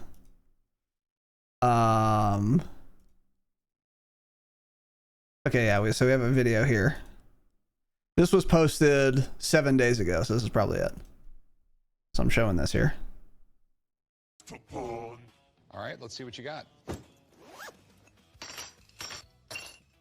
Dude, this is crazy. Okay, so these are lightsabers. Correct. So where'd you get them? Where'd you get them? Estate sale. The previous owners Dude. The guy in the back who's all shocked looking at him. for many years. It is a great passion of Holy shit, dude. has a story, a history. There is a certain And they've got his whatever his fucking vehicle is. Yeah. Dude. Right. So this is a pretty big collection. What has you looking to sell them? So Rick is all AI too? Like they didn't film any part of this? I think this is all. I don't know. That might not be AI. I don't know. Yeah. But that's the point, is that it's getting so good that you can't You really can't fucking tell tell. anymore. Yeah, exactly. I could believe it. Yeah, exactly. Yeah. That's so cool. Yeah. Yeah, and we had Will Smith with 13 fingers eating pixelated spaghetti 3 years ago. Yeah, exactly. So that is the pace at which this is moving. And I imagine, like, a lot of technological progress in the course of human civilization, that this too is just going to become exponential. So the better it gets, the more quickly it improves. And then the more improved it is, the more exponentially more quickly it gets better, and that just snowballs. And it's looking like we've hit the snowball effect here pretty goddamn soon. Yeah. Because the AI is just like recursively improving itself and becoming just insane. So yeah. And it looks like we'll need it shit. because we're getting invaded by fucking aliens. Did you guys know that? So we're going to need Claude Mythos to come to the defense of the Earth. The United States Central Command has submitted a report of a fucking unidentified anomalous phenomenon to the All Domain Anomaly Resolution Office, which I knew existed, consisting of 1 minute and 46 seconds of video footage from an infrared sensor aboard a U.S. military platform in 2013. So this video is 13 years old, by the way. The reporter did not provide any oral or written description of the observation. This video depicts an area of contrast resembling an 8-pointed star with arms of alternating length. So this was by executive order put out by Donald Trump, right? Yeah, yesterday the Department of War released a ton of files on war.gov/UFO, a bunch of old files and shit back from like the 40s on, basically, I think. Yeah. So this one is from somewhere in the Middle East, an unresolved UAP, which is the new acronym for UFO, by the way. Report somewhere in the Middle East in 2013. I'm the guy who's going to press play on this video in 3, 2, 1, go. So I'm showing the video here. You guys should watch if you can. If you're just listening, you can, go to war.gov/UFO.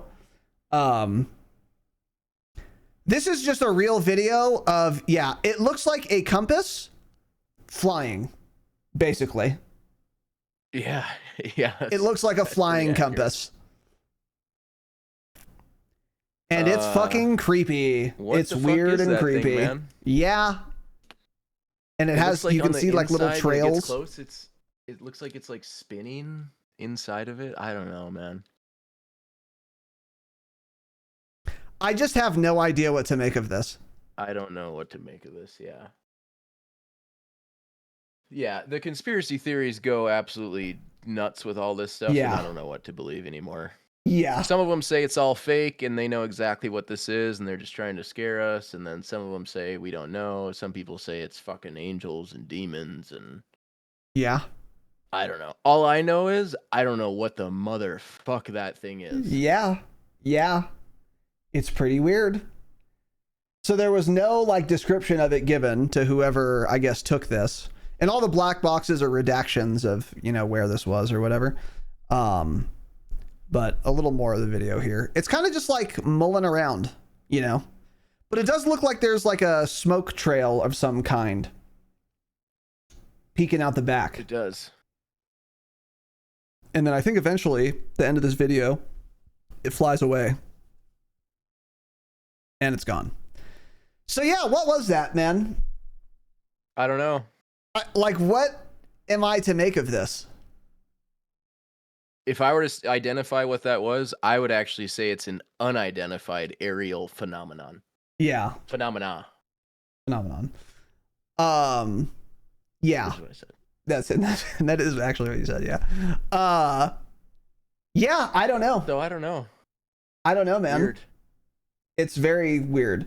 Obviously, people have been talking about this stuff for a while, but now that the government itself is putting out files on it, I don't know, maybe people will start taking it more serious. I don't know. Potentially. Yeah. It's just like, what is the government? Why did Trump put this out, man? Because you put this out. That's the question. With no explanation. Because obviously. Just say, hey, we don't know what it is here, guys. Well, that's the thing, though. We don't know. The Department of Defense or War, they have like theories on what this might be. Like people that are more in the know than you and I, that have access to other classified information. There is some most likely explanation that they know, but they're choosing not to say.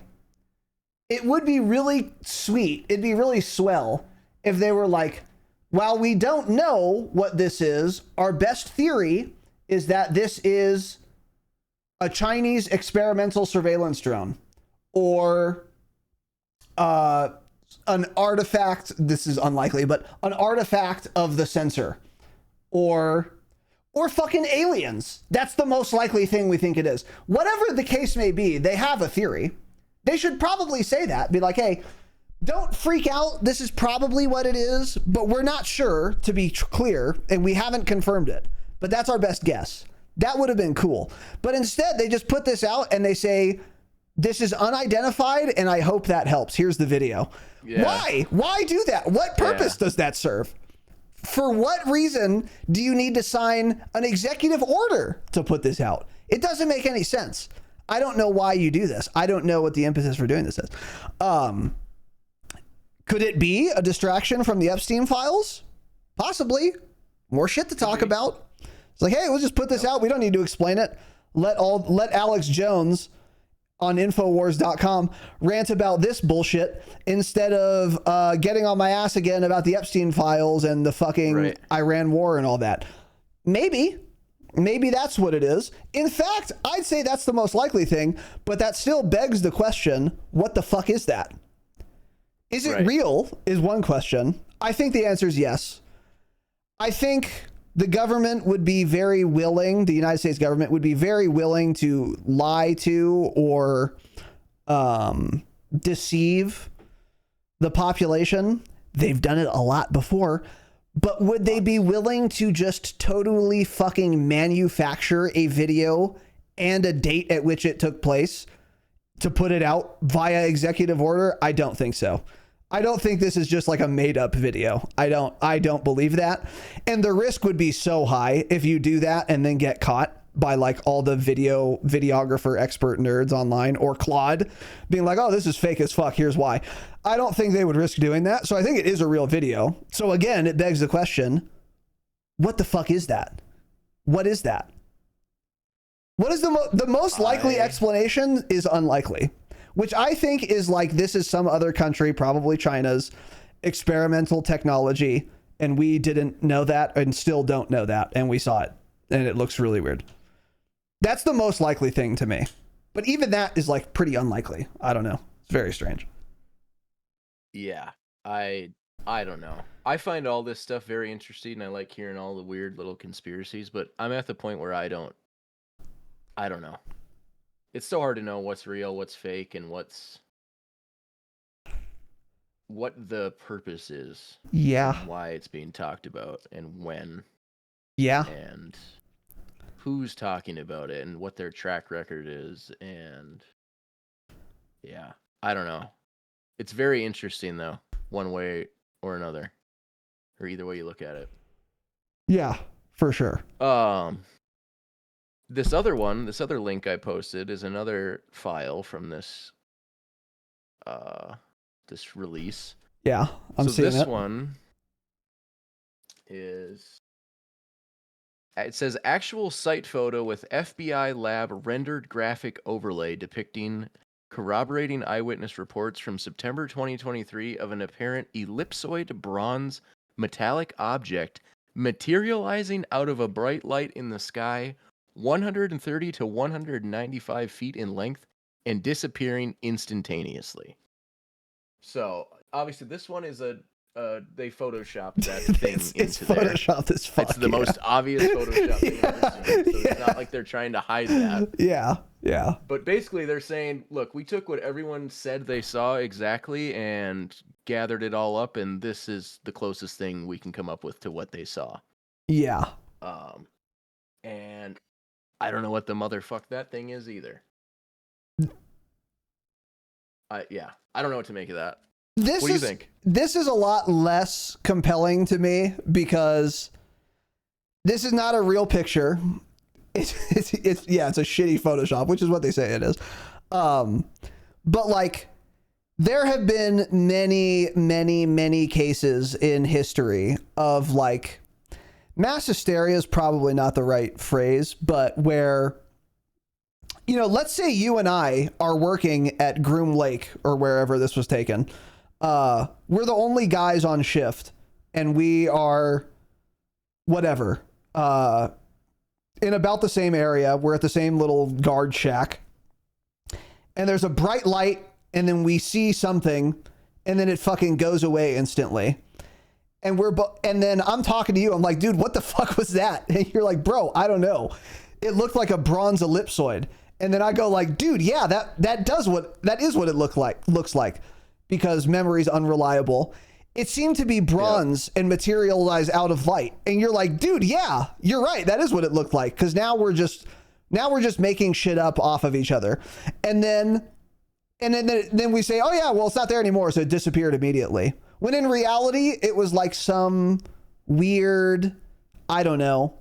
Something weird happened, obviously. Something anomalous happened, obviously. But like, just because a couple people at a place claim to have seen the same thing, I would want to know more details on it. Because if it was 25 people all saying the same thing who gave their official report before ever talking to each other, then I would be creeped the fuck out by this. But if it was like 10 people who all talks to each other a lot before they gave their report on this thing, I would be way less skeeved out by it, because you do tend to create like a group collective memory of some weird thing that happened. Something weird definitely happened, but did a fucking metallic blimp blink in and out of existence 3 years ago? I doubt it. Hey, I doubt it. I doubt it, to be honest. And as unlikely as it might be that 10 people would agree that something weird happened that didn't actually happen, that sounds unlikely, right? It is unlikely. That doesn't really happen very often, but it has happened sometimes. You know what's never happened once that we know of is blimps blinking into and out of existence. That's less likely, actually. So I would go with the former story, but I'm a very skeptical person.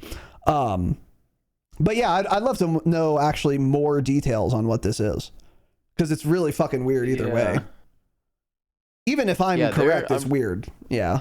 I'm reading through some of the other files in here. There's a motherfuckload. There's some weird shit. And just all sorts of, I mean, a lot of it is just like documents and reports, but it's, you know, saying like this one, for example, USPER, I don't know, it doesn't say what that is, what agency or whatever. It says relayed to FBI agents that he and other federal and state personnel conducted searches to where orbs had been previously seen. After searching the area with a helicopter, they found a super hot orb hovering over the ground. The orb is reported to have traveled for 20 miles at a speed too fast for the helicopter in pursuit. An additional swarm of lights were seen moving in all directions. A total of 4 or 5 additional orbs were seen shortly thereafter for a short time, flaring up and then down. This pattern of 4 or 5 orbs flaring up then continued over the next 30 minutes across the area. So, I mean, that's just another anecdotal weird thing, but there's hundreds of these, so it's like, what the fuck is going on here? Yeah. And someone has to know. Someone knows. Someone has to know. Yeah.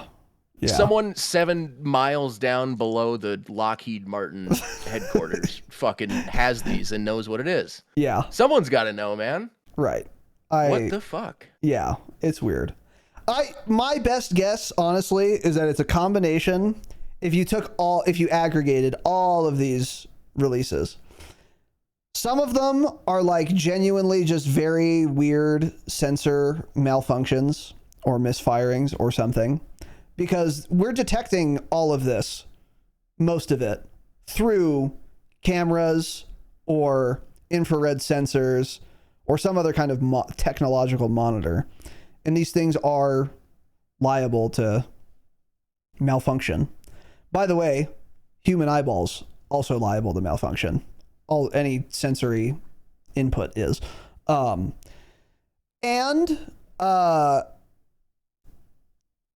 or really highly classified, secret, top secret technology from either our own government that is above the clearance level of the people that reported on these things, or other governments. Like that video we first saw, my number one theory on that is some other country's top secret drone that they were trying out. And we saw it and we didn't know what the fuck it was. And that's the end of it. I think it's a combination of those two things. Because what it almost certainly is not is fucking aliens. I just that's obviously what everyone thinks and wants to believe. They are aliens. These are alien spacecrafts. If there existed aliens that could travel, that could do interstellar faster than light travel, if they're technologically advanced enough to come to us from Andromeda, right? They are certainly advanced enough to never get caught ever by us. Ever. If I can travel faster than the speed of light, I'm not going to get caught by some apes on Earth with a camera. It's not going to happen. I'm way too technologically advanced for that to happen. So the only way this might be aliens is if they wanted to get caught, but only barely. So okay, because if they wanted to get caught also, they would get caught by everyone at once. They would have a massive light show in the sky and fucking UFOs would be darting in and out of everyone's living room and say, hey, look at me. You caught me. They wouldn't get sort of caught. It wouldn't happen. They would either totally get caught because they want to, or if they didn't want to, no one would ever catch them ever because they would be so technologically superior to us. So goddamn much.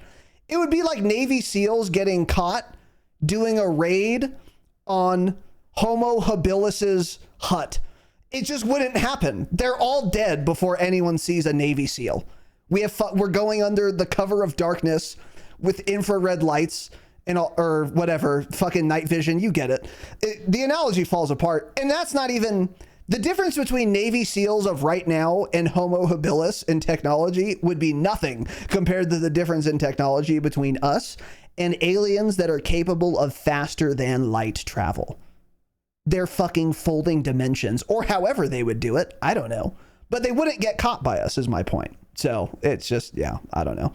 I hate to be the guy that pisses on the alien parade, but it's just it's the least likely thing by far, in my opinion. Yeah, it could be. I don't know. I don't know what to make of it. If you had to guess, what would you say?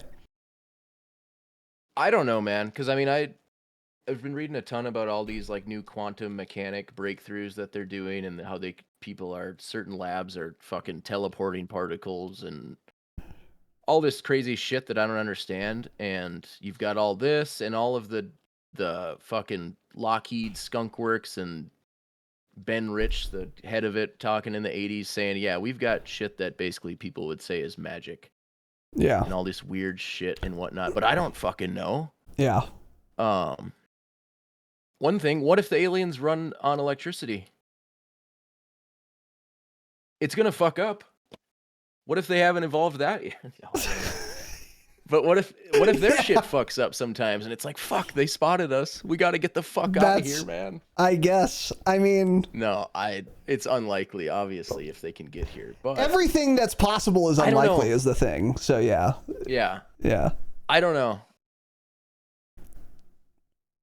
I was looking at this. I mean, Humans you're right. can only That's see true. a tiny fraction of the full electromagnetic spectrum, roughly 0.0035% of it by wavelength range. Yeah. And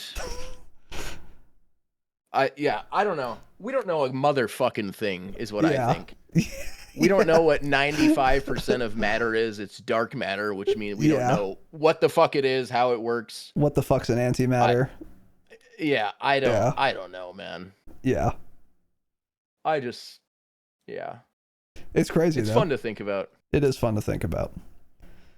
It's very fun to think about. I hope there's something else out there. Obviously, that's the allure of it, is everyone wants to believe it, including me. I want there to be some crazy technology where we can time travel and all this shit, but not a whole lot of evidence for it yet.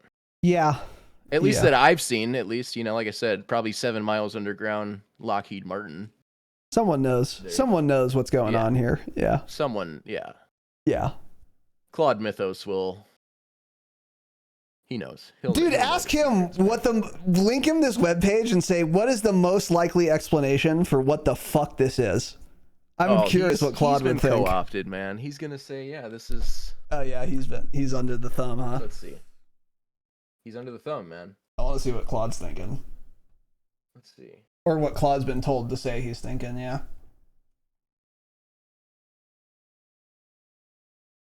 Let's see if he even... Okay. I put the exact link from that video with the star thing in there and post it and say, what are your thoughts on this? The first line says, that URL and website aren't real. Okay. I'm on it now. I'm on that website now, so I've got it. What the Claude sucks. We're shutting it down. Yeah, fuck Claude. Oh, that's crazy. I also can't fetch URLs I haven't verified are real, and this one isn't.